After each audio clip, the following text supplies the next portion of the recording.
क्या आपको पता है, जब से ह्यूमन हिस्ट्री स्टार्ट हुई है तब से कल्चरल एक्सचेंज, इकोनॉमिक ग्रोथ और सोशल डेवलपमेंट के एक्सचेंज के लिए इमिग्रेशन एक डिफाइनिंग फीचर रहा है। लेकिन आखिर ऐसा क्या हुआ जिसकी वजह से आज पूरी दुनिया के अंदर एंटी इमिग्रेशन पॉलिसीज लाई जा रही हैं? ये टॉपिक हमारे CAPF एग्जाम के लिए काफ़ी ज़्यादा इम्पोर्टेंट है, इसलिए आज इस टॉपिक को हम अपने UPSC CAPF assistant commandant paper 2 के ऐसे पॉइंट ऑफ व्यू से देखने वाले हैं। तो आइए वीडियो को स्टार्ट करते हैं। There's a rise in anti-foreigner sentiment in Japan. Japan is anti-immigration and xenophobic.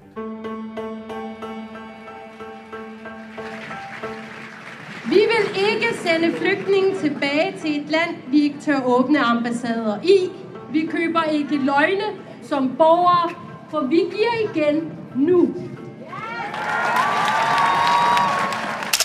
Video को स्टार्ट करूं उससे पहले मैं चाहता हूं कि अगर आप UPSC CAPF असिस्टेंट कमांडेंट 2026 के अंदर पेपर 2 की प्रिपरेशन कर रहे हैं तो आप इस 70 डेज इंटेंसिव बैच के अंदर इनरोल जरूर हो सकते हैं। इस बैच के अंदर आपको 150 प्लस डिटेल्ड लेक्चर मिलेंगे। यहाँ पर मैं आपको आर्गुमेंट राइटिंग और रिपोर्ट राइटिंग लिखना सिखाऊंगा। इसके साथ साथ मैं आपको एक्सपेक्टेड ऐसे रिपोर्ट एंड आर्गुमेंट राइटिंग के मॉडल आंसर दूंगा विद डिस्कशन, और लास्ट 10 ईयर के प्रेसी ग्रामर एंड कॉम्प्रिहेंशन की भी प्रैक्टिस आप करोगे। इसके साथ साथ मैं आपको 3 फुल लेंथ मॉक टेस्ट भी प्रोवाइड करूंगा जिसका मैं डिटेल डिस्कशन 1-to-1 बेसिस पे करूंगा, और इसके अलावा आपको 2 फुल लेंथ मॉक टेस्ट और भी दिए जाएंगे जिससे आप अपनी प्रिपरेशन को चेक कर सकते हैं। इसके अलावा मैं आपको रेगुलर बेसिस पर गाइड करता रहूंगा कि आप अपने आंसर को किस तरीके से और बेटर लिख सकते हैं। ये सारी चीज़ें आप सिर्फ 999 के अंदर अवेल कर सकते हैं, जो कि हमारे बैच की फीस है। इस बैच को ज्वाइन करने के लिए आप हमारे टेलीग्राम को ज्वाइन कर सकते हैं एंड वहां पर आप मेरे को डायरेक्टली टेक्स्ट करके इस बैच के अंदर इनरोल हो सकते हैं। बाकी अगर और कोई इन्फॉर्मेशन चाहिए तो इसी चैनल के ऊपर वीडियो आपको मिल जाएगी, उस वीडियो को आप ज़रूर देख लेना।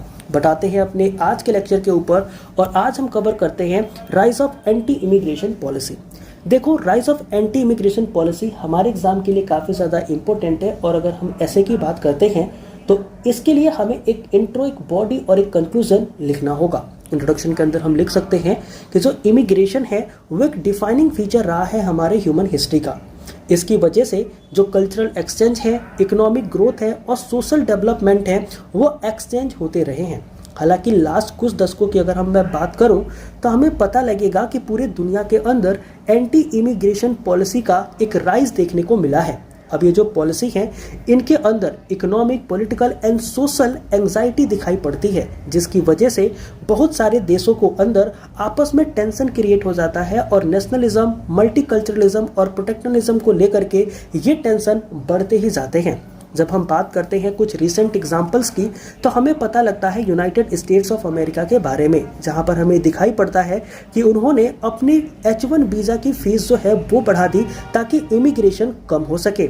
वहीं जब आप बात करते हो जापान की तो वहां पर इस इमिग्रेशन को साइलेंट इन्वेजन कहा गया, और वहीं पर जब आप बात करते हैं ऑस्ट्रेलिया की तो यहाँ पर भी माइग्रेशन को लेकर के बहुत बड़ा प्रोटेस्ट मार्च फॉर ऑस्ट्रेलिया जैसे बैनर के नीचे करा गया। तो कहीं ना कहीं पूरी दुनिया के अंदर ये जो राइज ऑफ इमिग्रेशन पॉलिसीज़ है इसको लेकर के बहस हो रही है। अगर वापस से ये चीज़ें मैं आपको रिवाइज कराऊं तो आपको मैं बता सकता हूं कि देखो, जो ये हमारी इमिग्रेशन है ये एक डिफाइनिंग फीचर है हमारे ह्यूमन हिस्ट्री का।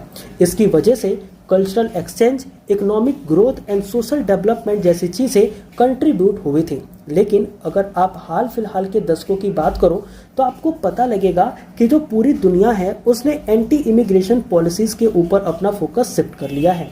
अब ये जो पॉलिसीज़ हैं इनमें economic, political and social anxiety देखने को मिलती है, जिसकी वजह से नेशनलिज्म, मल्टीकल्चरलिज्म और प्रोटेक्शनिज्म के ऊपर एक बहुत बड़ा सवाल जो है, चैलेंज जो है वो क्रिएट होता हुआ दिखता है। जब हम बात करते हैं रियल लाइफ एग्जाम्पल की या फिर रिसेंट एग्जाम्पल की तो हमें पता लगता है USA का एग्जाम्पल, जहां पर USA ने अपने H1 वीज़ा की फ़ीस को बढ़ा दिया जिससे कि हज़ारों में जो इंडियन टेक प्रोफेशनल है वो अफेक्ट हुए। दूसरा आता है जापान में क्या किया गया, इस माइग्रेशन को साइलेंट इन्वेजन कहा गया। और जब बात करते हो ऑस्ट्रेलिया की तो वहाँ पर मार्च फॉर ऑस्ट्रेलिया जैसे बैनर के नीचे माइग्रेशन प्रोटेस्ट जो है वो किए गए। तो ये सारी की सारी चीज़ें जो हैं वो एंटी इमिग्रेशन पॉलिसी के लिए काफ़ी ज़्यादा इम्पोर्टेंट थी, जिसकी वजह से ये सब पॉलिसी आ रही हैं और हम इसे पढ़ रहे हैं। यहाँ पर हम बात करते हैं कि ये जो हमारी एंटी इमिग्रेशन पॉलिसीज़ है ना, इसके पीछे का रीज़न क्या है। देखो इसके पीछे का रीज़न, इसके पीछे का कारण क्या है, तो आपको पता लगेगा। सबसे पहले इकोनॉमिक एंग्जाइटी। इकोनॉमिक एंग्जाइटी क्या है, तो जैसे कि जो माइग्रेंट्स होते हैं ना, तो जो वहाँ के लोकल्स होते हैं, इन माइग्रेंट्स को वो हमेशा एज अ कंपटीटर देखते हैं अपने जॉब के लिए, अपने घर के लिए या फिर अपने वेलफेयर के लिए। स्पेशली जब उनका इकोनॉमिक स्लो डाउन होता है तो उनको लगता है कि ये जो लोग बाहर से आ रहे हैं ना, इनकी वजह से उनको जॉब नहीं मिल पा रही, इनकी वजह से उनको पक्के मकान नहीं मिल पा रहे, या फिर इनकी वजह से सरकार जो है वो उनके बारे में नहीं सोच रही, जिसको लेकर के वहाँ पर प्रोटेस्ट होते हैं और फिर सरकार को वहाँ पर एंटी इमिग्रेशन पॉलिसी लाने पड़ते हैं। लेकिन वहाँ के लोग ये भूल जाते हैं कि वहाँ पर लेबर गैप है, जिसकी वजह से बाकी दूसरे देशों से लेबर जो है वहाँ पर बुलाए गए हैं। फिर हमारा दूसरा आता है पॉइंट, जिसकी वजह से आपको इस तरीके के इमिग्रेशन देखने को मिलते हैं, वो होता है पॉलिटिकल पॉपुलिज्म। पॉलिटिकल पॉपुलिज्म में क्या होता है, कई बार जो पॉलिटिकल लीडर्स होते हैं ना, वो एंटी इमिग्रेंट्स नैरेटिव फैलाते हैं, जिससे कि वो पीपल्स जो वहाँ के लोकल्स हैं उनको मोबिलाइज कर सकें और उनके सपोर्ट से वो अपनी पार्टी को नेशनल आइडेंटिटी प्रोवाइड कर सकें और उनको एक बोल सकते हो कि पार्टी के रूप में इस्टेब्लिश कर सके। तो वो लोगों को दिखाते हैं कि देखो यहाँ पर जो माइग्रेशन है ना, ये माइग्रेशन आपके लिए खतरा है, आपके नेशनल आइडेंटिटी सोवरेनिटी के लिए खतरा है। तो इसके वजह से क्या होता है कि ये जो एंटी इमिग्रेशन पॉलिसीज है वो लाई जाती हैं। फिर आता है सिक्योरिटी कंसर्न। सिक्योरिटी कंसर्न कैसे है, क्योंकि सारे ही जो माइग्रेंट है वो इंडिया से तो जा नहीं रहे, कुछ हमारे पड़ोसी पाकिस्तान से भी जा रहे होंगे। तो होगा क्या कि ये जो माइग्रेशन है ना, कई बार इसका जो लिंक है वो टेररिज्म से भी देखने को मिला है।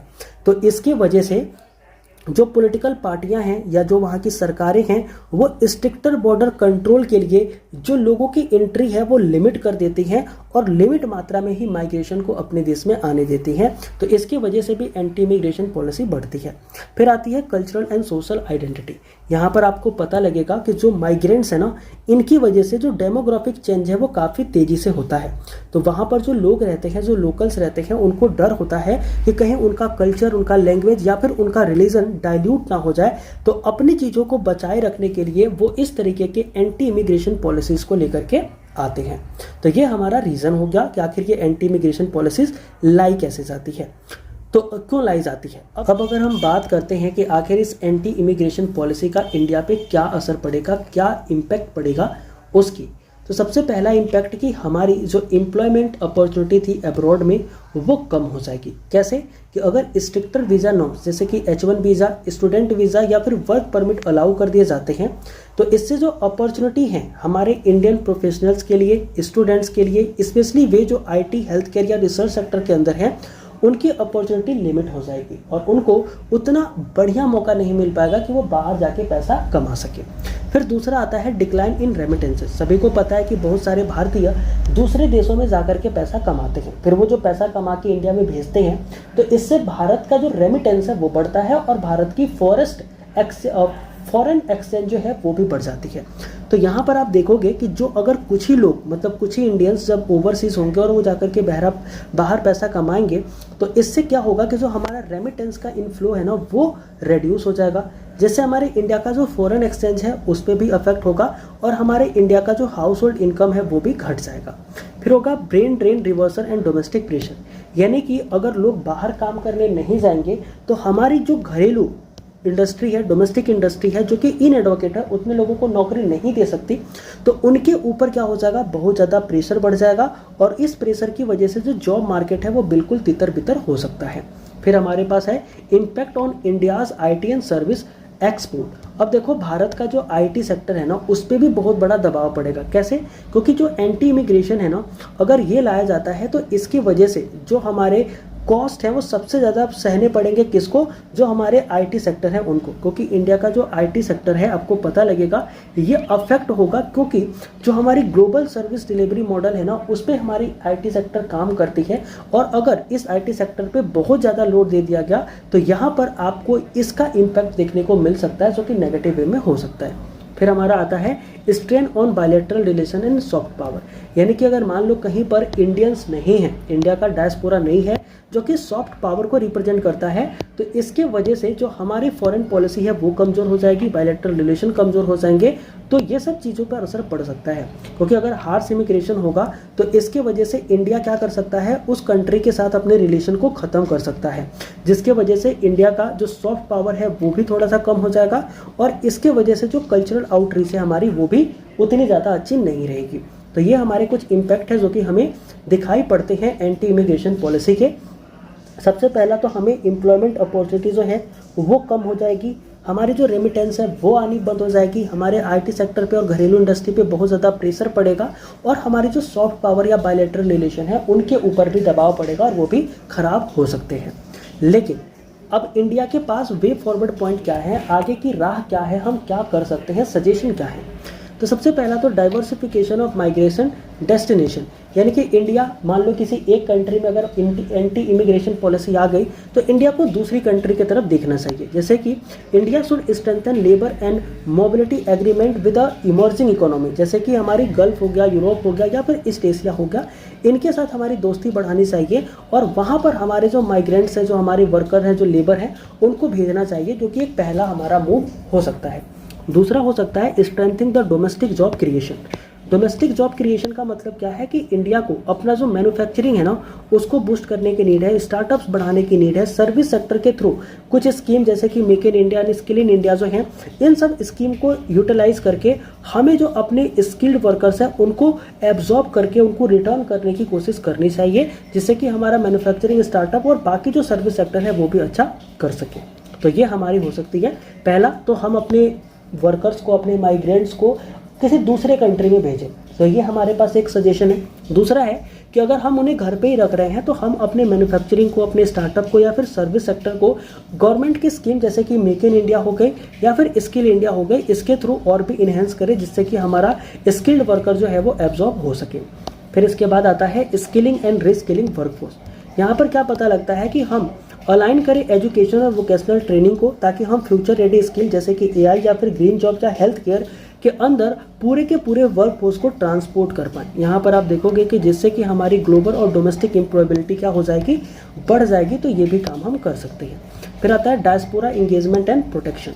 यहाँ पर आपको पता लगता है कि जो हमारी डायस्पोरा है ना, इसको हम इंगेज कर सकते हैं और इसको प्रोटेक्ट करके भी रख सकते हैं। कैसे?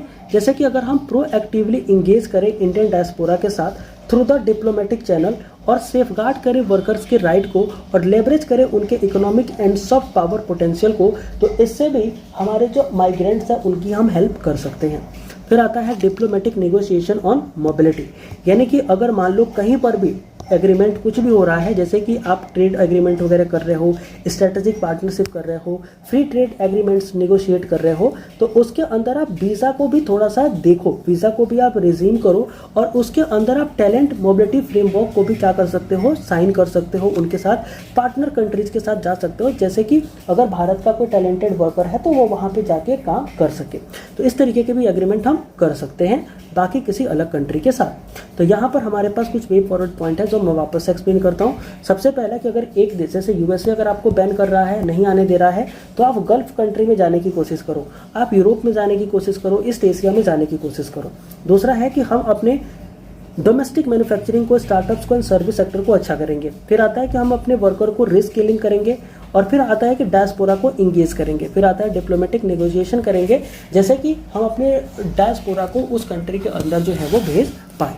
ठीक है, चलो अब आते हैं कंक्लूजन के ऊपर। तो आपको क्या पता लगेगा कि ये जो एंटी इमिग्रेशन पॉलिसी है ना, ये रिफ्लेक्ट करती है एक complex interaction between the economic pressure and political dynamics, security concern and cultural anxiety.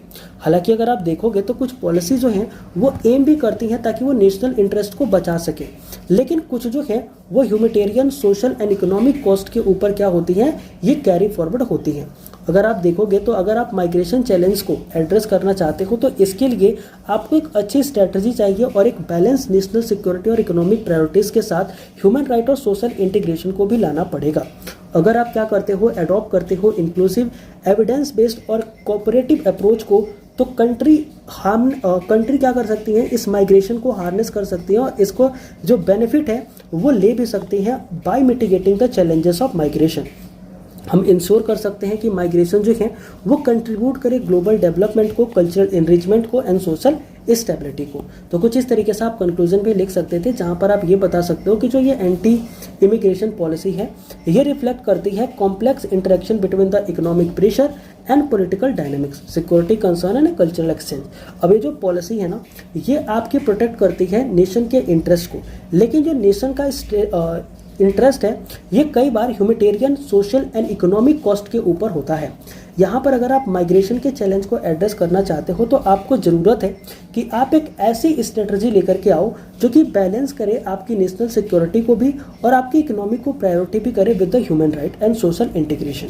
यहाँ पर आप अडॉप्ट कर सकते हो एक inclusive evidence based cooperative approach को, जहाँ पर कंट्री जो है वो इस माइग्रेशन का बेनिफिट जो है वो ले सकती है और मिटिगेट कर सकती है इसके चैलेंजेस को। यहाँ पर कंट्री माइग्रेशन से इंश्योर कर सकती है कि वो आपके ग्लोबल डेवलपमेंट में कंट्रीब्यूशन देंगे, वो आपके कल्चरल इनरिचमेंट को और भी ज़्यादा अच्छा करेंगे और सोसाइटी को स्टेबिलिटी प्रोवाइड करेंगे। तो कुछ इस तरीके का कंक्लूजन हम लिख सकते थे एंड इस तरीके की चीज़ें जो हैं इस टॉपिक से आपसे पूछी जा सकती थी। तो ये सारा कंटेंट था जो कि आप लिखते तो definitely you can score a very good marks. I hope and I believe कि जो सेशन था आपको समझ में आया हो। बाकी किसी को भी अगर पेपर 2 के 70 डेज के इंटेंसिव बैच के अंदर इनरोल होना है तो मैं आपको अगेन बता रहा हूँ कि बैच की फीस है 999 और ये आप इनरोल हो सकते हो बाय ज्वाइन दिस चैनल। जब आप इस चैनल को ज्वाइन करोगे तो वहाँ पर मेरी टेलीग्राम आईडी जो कि कौन सी है वो है आपकी नीरज, फिर आप लिखना SIR और 007। ये मेरी टेलीग्राम की आईडी है जिस पर आप टेक्स्ट करके डायरेक्टली मेरे से मैसेज कर सकते हो और इस बैच के अंदर आप इनरोल हो सकते हो। क्योंकि डेज बहुत कम है तो 70 डेज के अंदर पूरा का पूरा पेपर 2 आप प्रिपेयर भी कर सकते हैं। I hope and I believe कि सेशन आपको समझ में आया हो। बाकी मिलते हैं किसी नए सेशन में किसी नए टॉपिक के साथ, तब तक के लिए सभी को जय हिंद।